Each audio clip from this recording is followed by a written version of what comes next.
Clowns are usually fun, right? Well, not this one. This clown, known as Homey the Clown, was far from the cheerful balloon-twisting entertainers we usually associate with children's parties and circuses. Instead, he became the embodiment of fear for many children and parents in Chicago during the early 90s. In 1991, Chicago's children started whispering about a sinister figure. It wasn't just idle playground chatter, it was a genuine sense of dread that spread like wildfire among the young ones.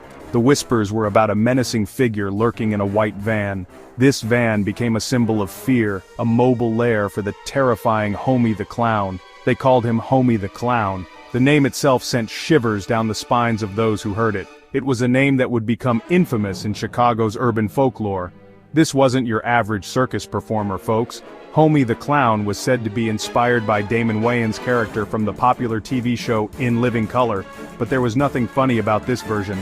Homey the Clown, said to be inspired by Damon Wayans' character from In Living Color, was far from funny. Instead of bringing joy and laughter, he brought fear and anxiety.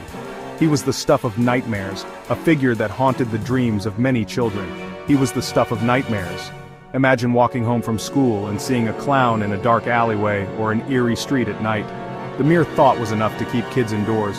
Reports claimed he stalked children, lurking in parks and playgrounds, always on the lookout for his next victim, trying to lure them into his van, a place where no child would want to end up, sometimes carrying a sock just like the TV character.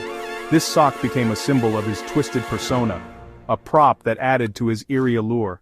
Some stories even accused him of kidnapping and worse. The fear was palpable, and the stories grew more horrifying with each retelling. The legend spread like wildfire through Chicago and its suburbs. It wasn't just confined to one area, it permeated the entire city. Kids were terrified, parents were on high alert, and the sense of unease was almost tangible. And the city buzzed with fear. The atmosphere was tense, and everyone seemed to be looking over their shoulders. Schools didn't take specific action, but the vigilance was real. Teachers and staff were more watchful, and children were advised to stay in groups. But the vigilance was real. Security measures were subtly increased, and the presence of police cars near schools became more common. The Chicago Police Department treated Homey as an urban legend, finding no hard evidence to back up the chilling tales. Despite numerous reports, there was nothing concrete to substantiate the claims, finding no hard evidence to back up the chilling tales. They conducted interviews and searched suspicious vans but came up empty-handed. Media coverage was a mixed bag. Some news outlets sensationalized the story, while others took a more skeptical approach. While some outlets reported sightings, others dismissed them as mere hysteria. The public was left to decide what to believe.